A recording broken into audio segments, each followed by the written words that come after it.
Swinging a ground ball, stabbed by Folk. He has it. He underhands to first, and the Boston Red Sox are the world champions. For the first time in 86 years, the Red Sox have won baseball's world championship. Can you believe it? All right, welcome back to the Fenway Files. My name is Tyler, and thank you for joining us on this beautiful and hot as hell Tuesday afternoon. I do apologize. It has been a couple of weeks since my last episode. Things happened. I had a death in I can't say my family, but in the immediate outside family that I had a funeral to go to last week, and it's just one thing after the other just didn't end up working out. So I promise I'm going to try and make my podcasting schedule a little bit more consistent. And I'm going to try and get back to recording on the days that the Sox don't play, because it's kind of weird talking about a 3, 6, or 9 game series, and the Sox are in the middle of playing one as we speak. So the Twins and the Red Sox played last night, but I'm not going to be talking about the Twin series simply because I want to address the series that took place before that. So before I do that, I fully deserve a suspension for something I said on my last episode, and I'll explain after the suspension.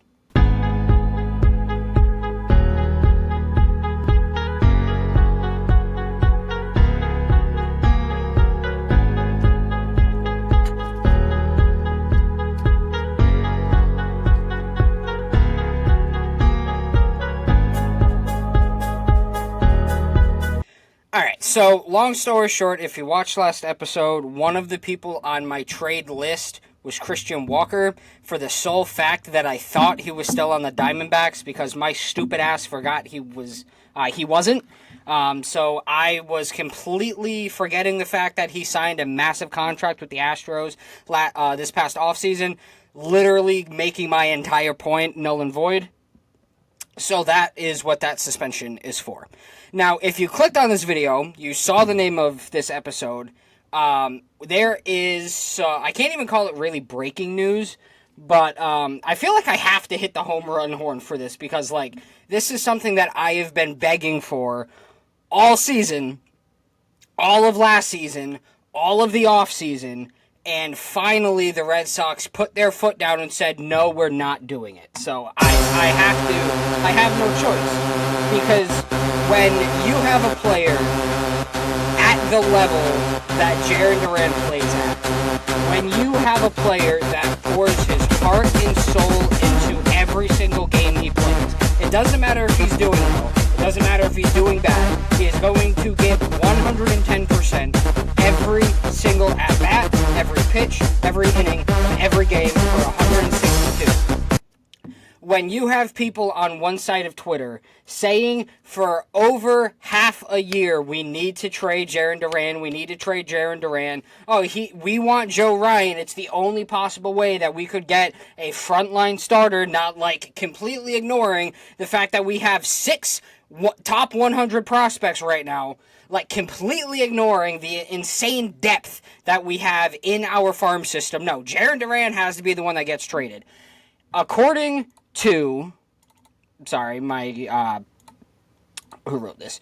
According to Yahoo Sports, the Red Sox are no longer considering trading Jarren Duran. That is originally from, Yahoo Sports. For whatever reason, Okay, so WEEI's Rob Bradford reports the Red Sox are no longer entertaining the idea of trading Jarren Duran. Now, many are hanging on to the wording of that report because it didn't set a timetable. Many people said, oh, well, if they're not going to trade him before the deadline, they're not going to trade him, or they're going to trade him in the winter. According to that report, and if you take it for what it is, usually Rob Bradford knows what he's talking about, they are no longer considering Jarren Duran, period. They now see Jarren Duran as a long-term part of this team. And I think that is something that cannot be said 3 or 4 months ago. So the fact that they are now reporting that Jarren Duran is a part of this team going forward, I think that is a massive change in direction for where they see the future of this team. The fact that, Jarren Duran, I've made it very, very abundantly clear who my favorite player is on the team because of the amount of heart, soul, dedication he has to the fans, to the team, how hard he plays. He honestly, like this season, he has not been performing at the level that he has in the previous seasons. That doesn't mean I'm going to shit on the guy. That doesn't mean I'm going to bring up his past mistakes. That doesn't mean I'm going to call him a terrible baseball player. Every player has their ups and downs, and he had 2 very fantastic seasons, 2024 being his career best. Obviously, it's kind of stupid to expect him to do that for another consecutive season.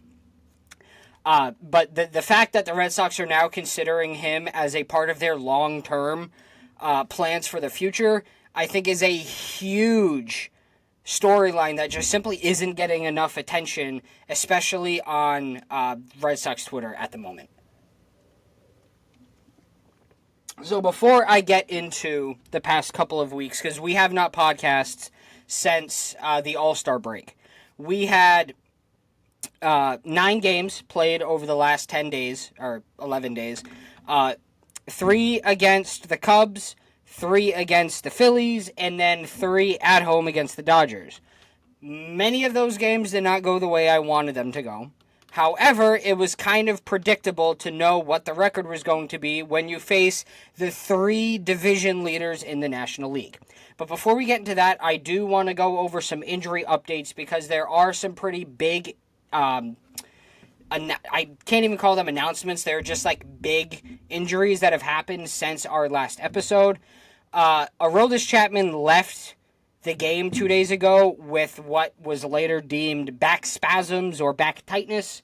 But there were also reports that he was throwing up before the game started. I guess there was like a lot of turbulence going on during their flight. So a lot of the players ended up showing up sick. They have not mentioned putting him on the IL. However, he has not been active for the past couple of games. I know I said I wasn't going to talk about the Twins series, but he was desperately needed last night, and obviously because his back is still bothering him, he was not available. Patrick Sandoval, one of the players that were signed in the offseason with the understanding that he was coming off of Tommy John, with the timetable of around the All-Star break he should be returning, Patrick Sandoval was essentially told he is not going to be pitching for this team this year. He had some pain throwing off of the mound, so he wasn't even like pitching off the mound. He was just tossing baseballs from the mound, and he experienced some pain, so they shut him down for the remainder of the season, and his status is now, quote, doubtful. So don't expect Patrick Sandoval to show up anytime soon. And then this is the big one because he has been contributing to this team day in, day out. Even though they haven't been really using him against lefties, righties. He is like a cornerstone for this team going forward. Marcelo Meyer has landed on the 10-day IL with a wrist sprain. It is also the same wrist he sprained in 2023, so I think that is important to mention. They have not given him a timetable for the return. He's clearly going to need a rehab stint, especially for a wrist sprain. It sounds more serious when you look at his words, because he said he took one swing, it felt fine, and then he went to go take a second swing, and his wrist basically locked and would not move. As somebody who has sprained some of their joints in the past, they're hard to come back from. I would be very shocked if we saw him before the middle of August, because that's something that needs time and especially rest to come back from. David Hamilton was called up to take his place on the roster. David Hamilton is basically now going to be flip-flopping between the bench and second base, while Rafaela and Abreu they basically just rotating 4 positions now.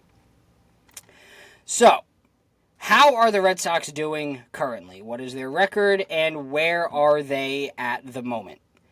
Well, the Red Sox are, I'm going to say 57-50 because last night's loss, I don't really want to attach to like this episode. Technically, their record is 57-51, but going into last night, they were 57-50 coming out of the All-Star break. 7 games over 500, mainly because of that 10-game winning streak.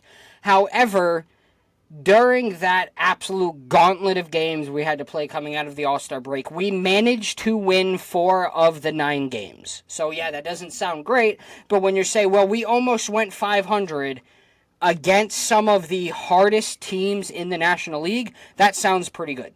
We went 4-5 during those 9 games, and it's basically, like I said, exactly what everyone expected. The Cubs basically fucked us blind, and then the Phillies, like, handled whatever was left of our corpse. We managed to win the season finale of both, or I can't even say of both, of all 3 games of those series, all series finales. But we also managed to lose every single series opener since the All-Star break, including last night's Twins game.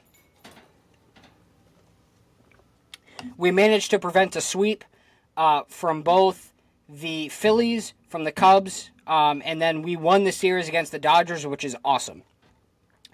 Now, the thing that really stood out to me about the Cubs and the Phillies, and honestly Game 1 against the Dodgers, is our... One second. Hey, birds, do me a favor.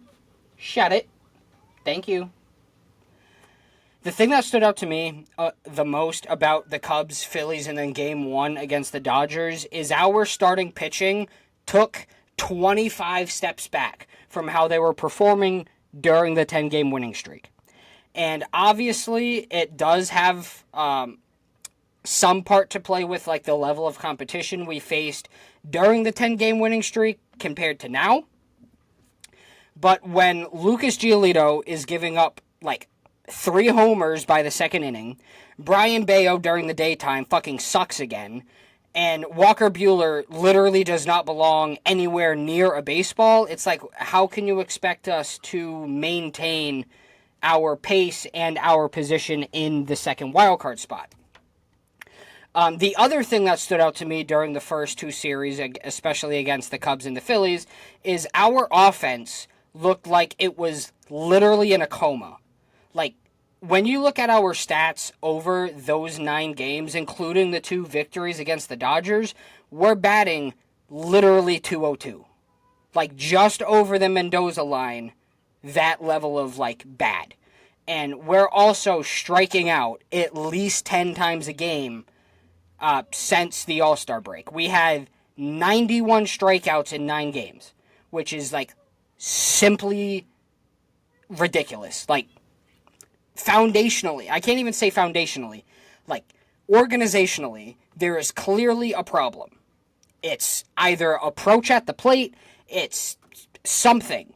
But when you have, like, and the thing, it's one thing if you go up by 3 and then you start striking out. It's an entirely different story when you have runners on first and third, no outs, and you manage to not score a run because the first 2 dudes struck out and then the third guy flew out to center. It's simply unacceptable from a major league team, period. Like, striking out 1/3 of all of your games is simply ridiculous. Like, the Boston Red Sox, are in a playoff spot if the playoffs started today, and you are striking out like you're playing in Worcester. It's simply unacceptable from a fan standpoint, and it should be unacceptable from a standpoint of Alex Cora, but for whatever reason, over the past 5 or 6 seasons, Major League Baseball has just been fine with players striking out 175 times a season. I just don't get it. And I've kind of already explained this, but like the second reason why we lost against the Cubs and Phillies so bad is because our like starting rotation and bullpen as a whole just decided to suck. Like, I can't even put the blame on the bullpen because they, for the most part, kept games close. It was genuinely just whoever was on the mound. Unless your name was Garrett Crochet, you were literally sucking and swallowing standing on the pitcher's mound. It's like, it wasn't up for debate. And everybody kept saying during those two series, Birds, you need to shush.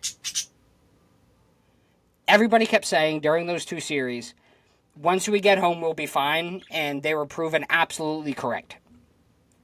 The number one thing that changed against the Dodgers that I can't say so much against the Cubs and Phillies is our pitching staff, rotation and bullpen, did everything possible to keep us in every single game of that series. In all three games, the Dodgers were held to scoring 0 runs past the 5th inning in every single game. That allows us, our bullpen physically allowed our offense to scratch and claw back into every single game. And the thing that did bother me about the Dodgers series that kind of like blended out of the Cubs and Phillies series is our offense continued to struggle. And we were facing a pretty injured Dodgers team, but you can't take away from the fact that that lineup is scary as hell. I mean, you have Mookie Betts, Freddie Freeman, Alexa Stop, like Teoscar Hernandez, the list goes on. They have more All-Stars on their 26-man roster than any other team in baseball. They also have more people on the injured list than anybody in baseball, but that's besides the point. But in a majority of the games against the Dodgers, our bullpen kept us in every single game. So, again, coming out of the All-Star break, we had a 3-game series on the road in Chicago against the Cubs, on the road in Philly, and then at home against the Dodgers. So it was Cubs, Phillies, Dodgers, the 3 hardest teams to beat in the National League. Alexa, stop. Sorry, I keep getting interrupted. It's like driving me crazy. My expectation for them was to at least win 3 games. That's all I want. I just wanted 1 win per series to at least say you didn't get swept. They did that, and then they also went a little bit above and beyond by winning the Dodgers series. So we went 4-5 over that span, meaning our record is now 57-50. Since the All-Star break, there has been pretty clear 1 highlight player and 1 lowlight player. Your highlight player since the All-Star game is Alex Bregman. Alex Bregman, sorry, give me 1 second. I have to adjust this to not count for the Twin series. Alex Bregman, over his last 10 games, is hitting .314, 11 hits, 3 homers, 9 RBIs, and 5 runs scored in his last 10 games. That's going all the way back to the All-Star break. And yes, that is counting the Twin series because my stats are a little bit messed up, but that's okay. So again, Alex Bregman is batting .314, 11 hits, 3 homers, and 9 RBIs in 10 games played. If you watch him play, he has simply been the best player on the team that's not named Garrett Crochet, and it's not even up for debate. And what's even better, I can't say better, what's even worse is the fact that he is doing all of this at like 75% health because he's still dealing with that leg injury, and you can see it clear as day when he's not running out ground balls. Now, your low-light player of the week is none other than Masataka Yoshida, because Masataka Yoshida has been in an absolute fucking embarrassment since the All-Star break. And this is a guy who the Red Sox have said, he is going to be our savior. He is going to be one of the bats we get. I'm going to fucking snap. Birds, please. The Red Sox kept saying that he is going to be one of the reasons why we don't need to make a push for a big bat at the deadline. He's one of the returning from injury players. And he has not been playing like it. Masataka Yoshida, since the All-Star break, is batting 192 with 5 hits in 7 games. You want to know how many RBIs? A fucking goose egg. You want to know how many homers? A goose egg. You want to know how many runs scored? 1. He has contributed absolutely nothing to this team. Nothing. And that is a person that people wanted to keep over Jarren Duran. What are you, fucking crazy? 192 batting average in 7 games played since the All-Star break.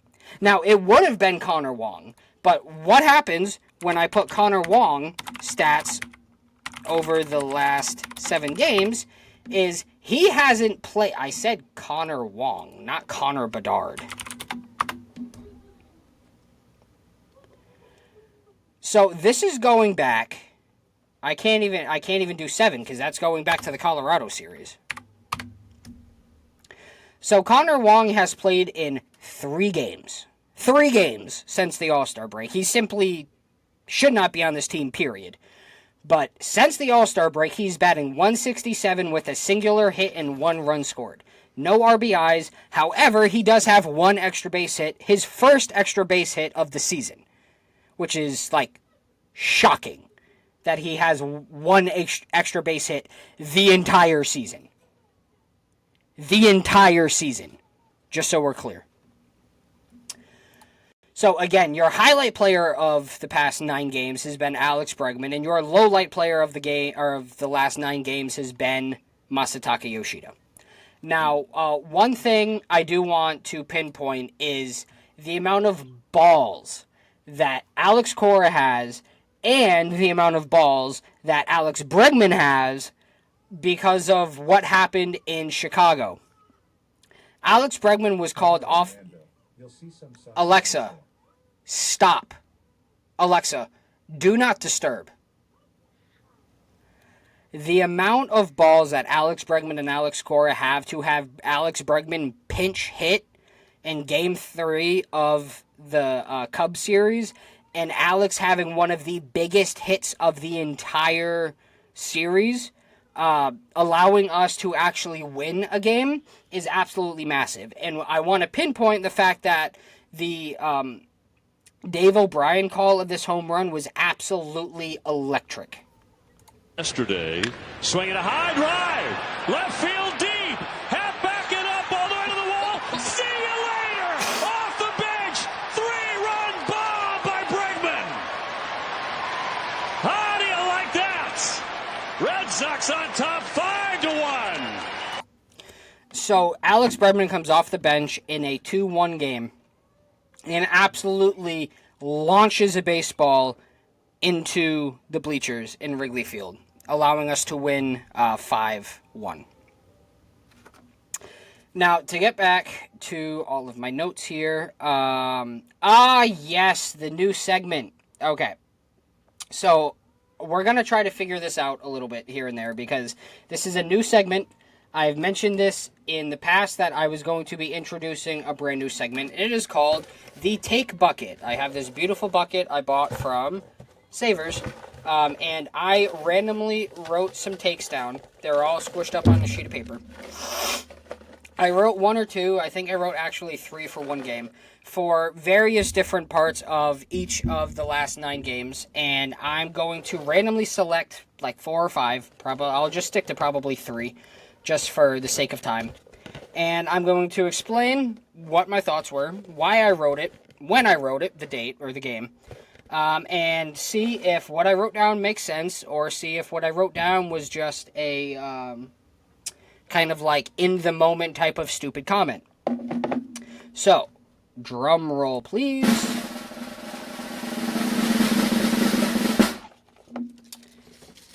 Take number 1. This is July 19th, 2025. The Cubs can win the World Series if they can handle the Dodgers. Absolutely. So that came after the first game after the All-Star break, and the Cubs genuinely have one of the best all-around teams in the National League. if they can make like 1 or 2 moves at the trade deadline, which is coming up in just 2 days, they have the opportunity to be one of, if not the best teams in the National League. They have one of the deepest lineups already, and they're really just 1 or 2 starters away from having the best rotation in the National League. The Dodgers are hurt. Their rotation is basically banged up. They have people from AAA starting for them. And they genuinely, the Cubs, should take every opportunity possible to be as aggressive as they can at the trade deadline, because there is no better time for them to win the World Series than this season. Take number 2.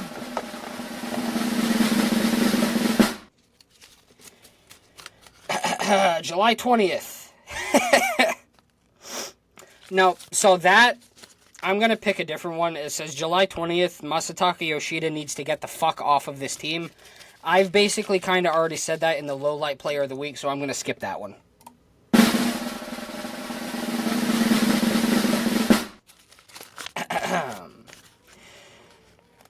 July 19th, 2025.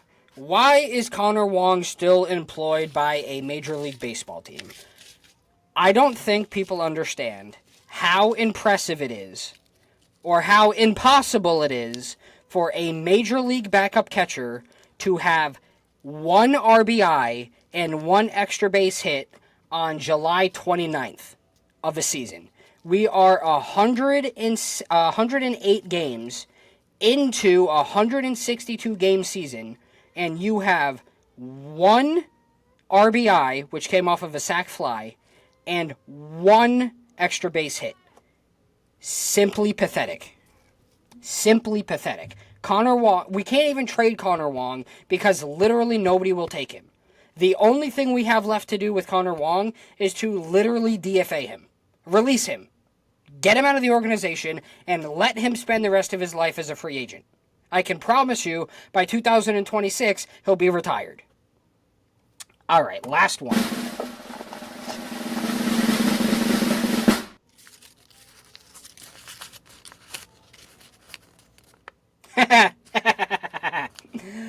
July 21st, 2025. Craig Breslow is the season MVP so far.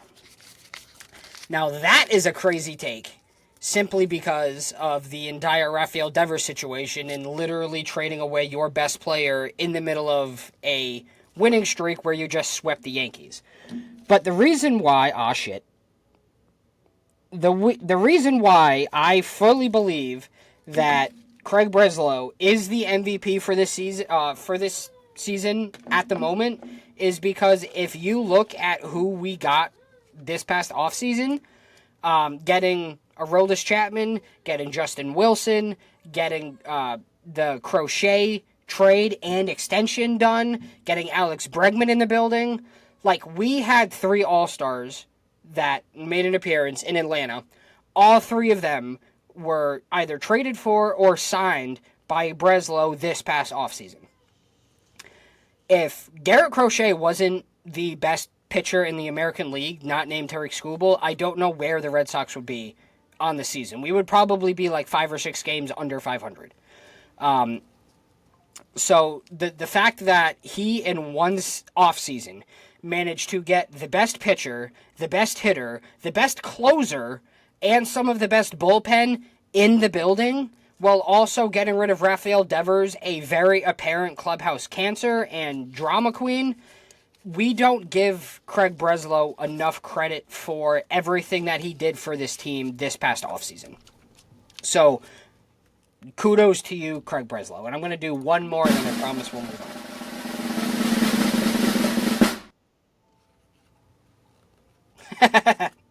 July 27th. The Boston Red Sox might actually have their first second baseman since 2018.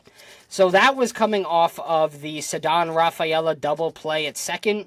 Now, Ceddanne Rafaela is a Platinum Glove Award, or should be a Platinum Glove Award winning center fielder. That doesn't mean I don't want him in center field. However, when you look at the way he plays second base, I have not seen somebody play that great defense at second base since Pedroia in 2017. And that was even when Pedroia's prime was coming to a much apparent end. Thanks, fucking Manny Machado.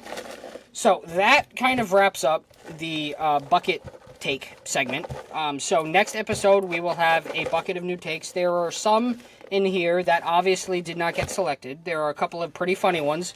I think I put one in here like John Henry needs to be executed or something like that. But so that's going to be a new segment moving forward every single episode. And I'll try to probably keep it to 3 takes, but because it's been like 2 weeks since our last episode, I felt like that was kind of necessary. So our current division standings is pretty unique because there's also some news coming out of some of the other teams in the division that I want to talk about. So why the fuck? So right now the American League East sits as the following. Toronto Blue Jays are still in first place. They are 63-45. They are 6-4 over their last 10. However, they are in the middle of a 3-game losing streak. The New York Yankees are 57-49. They are 5 games back of the Toronto Blue Jays, and they are 1 game up in the wild card. They are 4-6 in their last 10, and they recently just lost. Your Boston Red Sox are 57-51 after that loss to the Twins last night, putting them 6 games behind the Blue Jays, and we are even. We hold on to that second wild card spot in the wild card. The Tampa Bay Rays are 54-53. They have a .505 winning percentage, 8.5 games behind the Blue Jays in the division, and 2.5 games behind us for that second wild card spot. Now the Baltimore Orioles are managing to basically turn their entire season around, and they are now almost at 50 wins. They are 49-58, 13.5 games back of the Blue Jays. However, they are 6-4 over their last 10 and in the middle of a 4-game winning streak. Now, some of the things that I wanted to talk about, one being with the New York Yankees, Aaron Judge has developed an elbow problem. Now, when you hear elbow problem, you immediately think Tommy John, but it was actually a flexor strain, which is in the forearm part of your muscle, right before you get to the ligament that controls your arm, which gets replaced when you have Tommy John. So your UCL is right in here, and your flexor is right up here. So when you have a flexor strain, it's typically a precursor for a Tommy John-like UCL problem. So when Aaron Judge went down with a flexor strain, everybody went, oh my God, that might be a UCL. They did come out and say that there was no damage to his UCL, but right now they are trying to figure out what the hell they're going to do with Aaron Judge and with their season going forward. Because right now, without Aaron Judge, they are a terrible, terrible baseball team. I mean, even with Aaron Judge, they are kind of terrible, but go figure. They have a losing record on the road, go figure, with that fucking Mickey Mouse ballpark. But then today, the Toronto Blue Jays traded for Sir Anthony Dominguez and DFA Chad Green. So they say that clearly our bullpen is a problem. Let's go out and let's go out and trade for one of the better bullpen arms available out on the market. So the teams in the division, Blue Jays, are getting better. The Tampa Bay Rays are now selling. And the New York Yankees are trying to get better, but they are also making some pretty shitty moves to do so. They traded for Ryan McMahon and Ahmed Rosario, which those 2 moves literally don't move your needle anywhere, but that's besides the point. The Detroit Tigers are getting better. They made a couple of moves. So everybody who is doing well in the American League is getting better. The Seattle Mariners traded for Josh Naylor, which was a huge story at the time. They are 1 game in terms of winning percentage better than you. They're 57-50. You are 57-51. So teams that are like right behind you in the wild card are getting better. They are actually ahead of you in the wild card, but that's besides the point. The Texas Rangers are hot on your ass. They're 8-2 over their last 10, and they're only a half game out of that last wild card spot. You hold the last wild card spot. There's absolutely no reason at all, why you should not be ultra competitive at the deadline. Absolutely no reason. You are in a playoff spot. You hold that last wild card spot as we speak. There's a real possibility, because the Twins have a bullpen game tonight, and then we have... Why am I blanking? My links are not opening.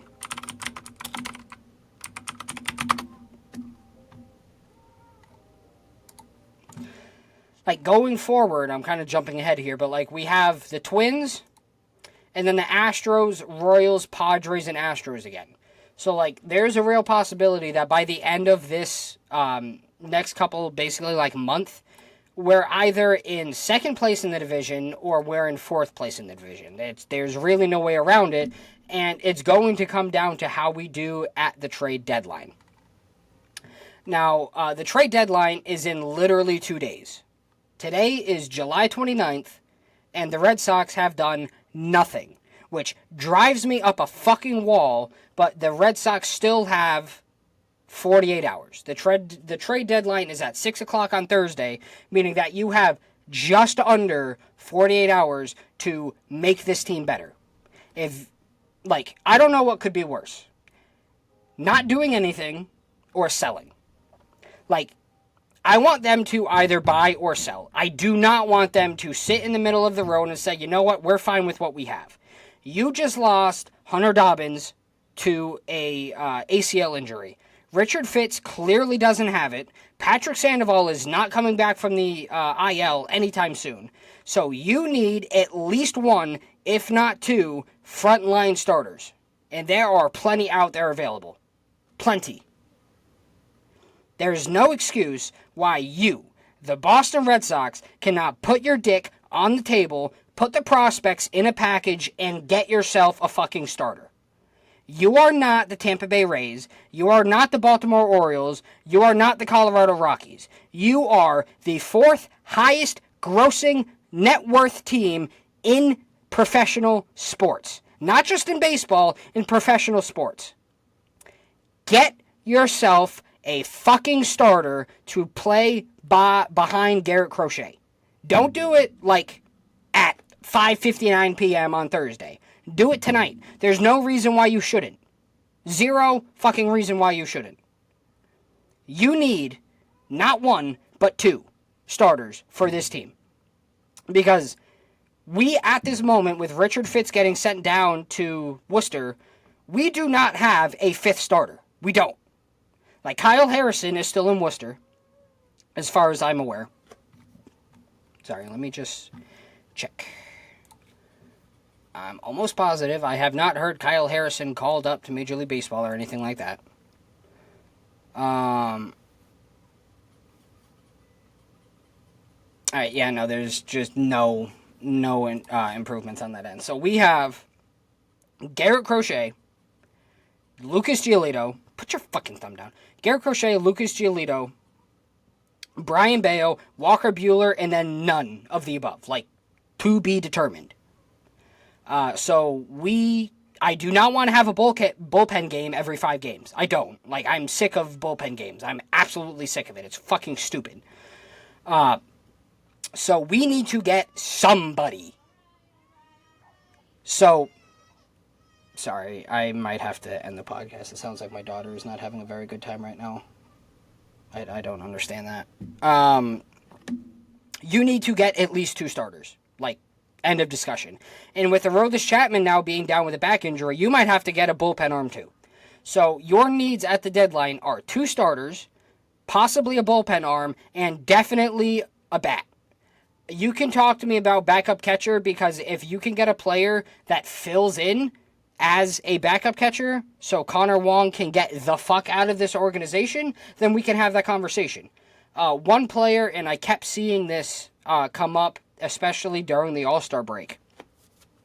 was Yonder Diaz from the Tampa Bay Rays. If I was Craig Breslow, I would put a package around John, the password, the Garcia kid, the third overall prospect in our system. Him, Franklin Arias, and Masataka Yoshida, just to get him the fuck off this team, and send him to Tampa Bay for Yonder Diaz. Honestly, I don't care what they want for him, as long as it's nobody from the starting 26-man, outside of maybe Connor Wong or Masataka Yoshida. Give them whoever they want. I don't care. Because that fixes the first baseman problem. That fixes your contact problem because you don't make enough contact as a team. That also fixes your strikeout problem. That puts a lot of power back in your lineup because he does have a lot of pop. He has also one of the fastest bats in the entire sport. And I think that solves a lot of problems that this team has, especially at first, because Abraham Toro has not been producing at any sort of level over the past 6 weeks. That downfall that I kept saying was going to come finally came. And now we've basically been playing without a first baseman for almost 4 weeks. It's just not a sustainable... if you're serious about the playoffs, you need to have a everyday first baseman. It's not very common to have a jackass playing first base and then you go on to make the postseason and make a deep push in the postseason. All right.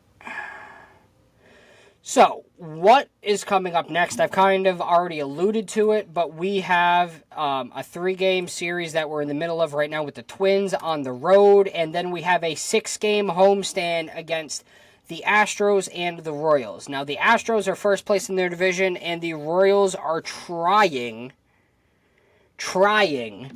to make the wild card, but they are not doing a very good job doing so. So the Kansas City Royals, I should say, are 4.5 games out of a wild card spot, and because the trade deadline is in 2 days, I don't expect them to be buyers. I expect them to be sellers. So with them being sellers, you should be able to at least win that series. Now, the Astros is going to be difficult, but you are also playing the Astros at the best possible time because they are playing with basically one half of their AAA roster. They are dealing with a massive amount of injuries to their starting lineup. Now, their rotation, outside of a couple of pieces here and there, are pretty intact, but the Astros are in the middle of a 5-game losing streak. And they're also 4-6 in their last 10. So if they don't start turning things around, there's a real chance that they end up losing their spot to the Seattle Mariners. The Seattle Mariners are only 3 games back of them at 57-50. So you are let me find the Astros injury report really quick. All right, so these are big names. These are not Joe Schmo, X, Y, and Z dude from the bullpen, X, Y, and Z. Isaac Paredes, left hamstring, done for the next probably 7 days. Luis Garcia, Tommy John. Spencer Aaron Getty, right thumb fracture. Jeremy Pena, rib fracture. Brandon Rogers, oblique strain. Lance McCullers Jr., blisters. Fucking crybaby. Yordan Alvarez, their best hitter. Hand fracture. Expected return to be determined. Christian Javier, one of their best bullpen arms. Tommy John surgery. Brandon Walter, elbow inflammation. The list keeps going on. And on, and on, and on, and on, and on, and on. Let me find their lineup from last night.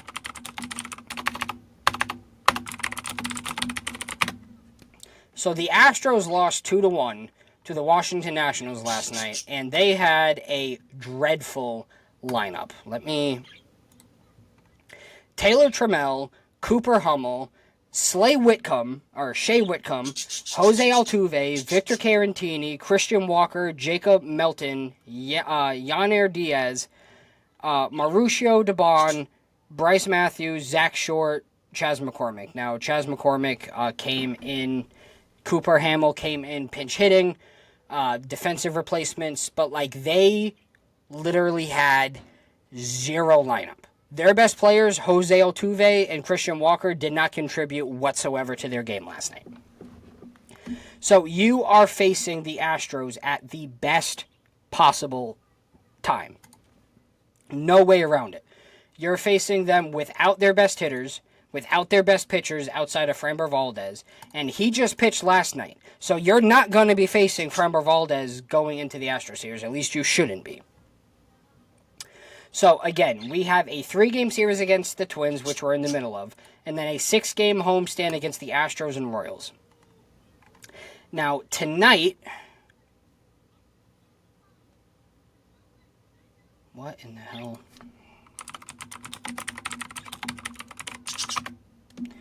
Sorry about my birds. They have been extra loud at the moment. So it was announced yesterday that the Twins were going to have a bullpen game today. So they have no starting pitcher for the moment. But we have Lucas Giolito tonight and then Brian Bayo tomorrow to finish off the Twins series. Then going into the Astros series, there are literally no pitchers announced for any of these games.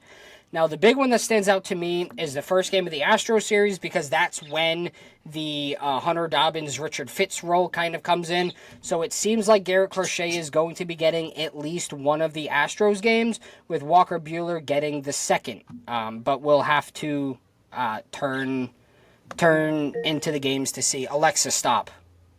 I'm getting so fucking sick and tired of this. Something keeps interrupting me every 3 seconds, and I'm so tired of it. Okay, so in order for the Red Sox to maintain their playoff aspirations, they need to at least win 2 of the next 3 series, and I do believe that they have the team around them to do so. They should beat the Twins because they are trying to do everything possible to lose games. And then, last night was an absolute joke. I'm not going to get into that until next podcast episode. But they are trying to do everything possible to lose games. There's no reason why you should not win the next 2 games against the Twins. And I've already kind of stated everything about the Astros. Now, the Royals are going to be the big question mark because where they are at after the deadline is up to be determined. But you need to be serious over the next couple of series because your time to really start running for the second wildcard spot, your time's running out very, very quickly. Sorry, I'm sweating my ass off right now. It's probably 100 degrees in my room because I can't run the fan and podcast at the same time. So I do believe that the Red Sox have what it takes to be serious about the playoffs and be serious at the deadline. It's just a matter of Craig Breslow putting his nuts on the table and saying, I'm going to use these prospects to go get what this team needs. So that brings me to my final thoughts because this is going to be a pretty short, straightforward episode. One of my final thoughts I've kind of already said is if Aroldis Chapman is hurt for an extended period of time, your needs at the deadline just increased. And honestly, your number 1 need at the deadline might have just become your number 2 need at the deadline because without Aroldis Chapman, this entire bullpen melts apart. So if you need to go get a closer, go call the Cardinals and say, what would you take for Ryan Helsley? Because you need to replace Aroldis Chapman if he is hurt long term. You need at the deadline, and I've kind of already said this again, you need to add at least 1 arm, 1 bat, and 1 bullpen arm to be serious about the ALCS. We are literally like a Seth Lugo, Mitch Keller combination and a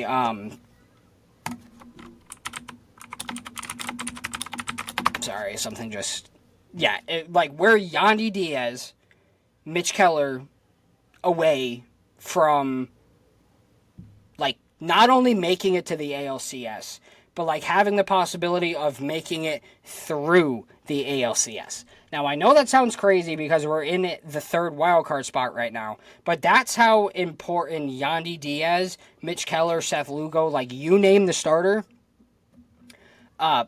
If we get 2 capable frontline arms, that's all we need. That's it. Because this lineup has the potential with Yandy Diaz to really push for October baseball. And if we could have a conversation, a real conversation about October baseball, I would be the happiest man on the planet. The Red Sox, now I put this final thought in as the Judge UCL flexor strain situation was coming to fruition. The Red Sox have not had this big of an opportunity to go for the division lead, go for the division title, or even at least get to the top wildcard spot, honestly, since like 2018, 19, 20. If we want to make the postseason and we want to be serious about championships and we want to contend for championships, there's no better time like the present, because the Yankees are in a downward spiral. Every team in the division is kind of sucking right now besides you. The Blue Jays have been embarrassed over the past 3 games. They look lost again on the mound. They have no idea where any of their stuff's going. And, like, yes, they're trying to make moves at the deadline, but they're also getting absolutely molested by, sorry, bad word choice. They're getting absolutely torn apart by bad teams. And the teams around you in the wild card and in your division are either playing terribly or getting worse and selling. You are in the wild card at this moment. There is absolutely no reason why you should not be taking this trade deadline seriously, getting pitchers. I don't care if they're rentals. I don't care if you get Tariq Skubal for like a month and a half. I don't care. Just get yourself a number 2 and a number 3 starter. Push Brian Bayo to the 5th spot. Push Lucas Giolito to the 4th spot. And then you could have the following rotation of like... Alexa, stop. You could have the rotation of Garrett Crochet, like Seth Lugo, Mitch Keller, Lucas Giolito, Brian Bayo, and you would be set for the remainder of the season. If the Red Sox do nothing at the deadline, we don't buy and we don't sell. Like, if we sell or we do nothing, the entire season is going to be crumbling down before our eyes. Because, and this is what happened in 2022, we had such a good season before the deadline, they did absolutely nothing, and then every player on the team lost hope, lost faith in ownership, and basically just whittled away the season. You cannot let this team do nothing at the deadline, especially a month and a half, 2 months removed from getting rid of Rafael Devers. You simply cannot do that. This is related to the catcher's interference call. Catcher's interference. I understand why the rule is necessary, but it is one of the dumbest fucking rules in baseball. Sorry. Catcher's interference is one of the dumbest rules in the entire North American sports. Like, in all of North American sports, catcher's interference is the dumbest rule in the book. The Red Sox lost 2 games since the All-Star break because of 2 catcher's interference calls that should not have been called against the Red Sox. The first person, yes, technically by the code of the book, the code of the rule, if you, a pitcher, if you, a hitter, make contact with the catcher's glove while you're trying to swing, that's catcher's interference, advancing you to first base. The issue is what happened in this situation. The hitter for the Phillies, took his bat and literally put it behind his back to hit Carlos Narvaez's glove. Yes, he was moving out of the way of a pitch that was thrown in at chest level, but he basically did one of these. He went like that. And to me, it purposely looked like he hit Carlos Narvaez's glove to advance in the winning run. It's simply unacceptable. Sorry, I'm going to have to cut my podcast short because my daughter is clearly flipping out. So, I think my final comment is, you are the Boston fucking Red Sox. You are not some bum-ass team from some small market city in the middle of God knows where. You are the Boston fucking Red Sox. World Series champions in 04, in 07, in 13, and in 18. You have won more World Series than anybody in the sport since the year 2000. Start fucking acting like it. Start making the moves, start getting the players, start getting these prospects out of our farm system, and get the players you need on this team for the remainder of the season. And yes, would it benefit us if you get somebody with contract length, with team control? Awesome. But if you have to get rotation rentals just to make the postseason, just to make the World Series, so fucking be it. You're the Boston Red Sox. There's no reason why you should not be afraid to get rid of all of these prospects, because we have 6 prospects in the top 100. 6. Use them. Fucking use them. You're the Boston Red Sox. There's no reason why you shouldn't. Put your nuts on the table and get what this team needs. Because if you're serious about the postseason, and you should be as the Boston Red Sox, then if you want to be serious, you need to spend the prospect capital, sacrifice for the 27-28 seasons, which might not even happen in the first place, and make this team better today. Now, with the trade deadline being 2 days away, I do get out of work at, I believe, sometime around the deadline. So when I come home from work and I settle down and I spend some time with my family, I'm going to live stream on Thursday, breaking down any potential moves that the Red Sox, or any moves that the Red Sox do make. Now, if throughout the course of the day or over the course of the next 48 hours, we decide to do nothing, I'll consider changing my mind, not doing a live stream, but it's going to be my first live stream in this podcast history, so if you do tune in, I do appreciate it, but more details about that will be up on my channel. It'll be posted to my Twitter and my TikToks going forward. So thank you all for enjoying this video. Thank you all for listening, for tuning in. Find me on TikTok, Apple Podcasts, Spotify, YouTube. Thank you all, and thank you to Riverside for helping me get this podcast off the ground. So I hope you all have a great rest of your week, and we will hopefully see you next Tuesday.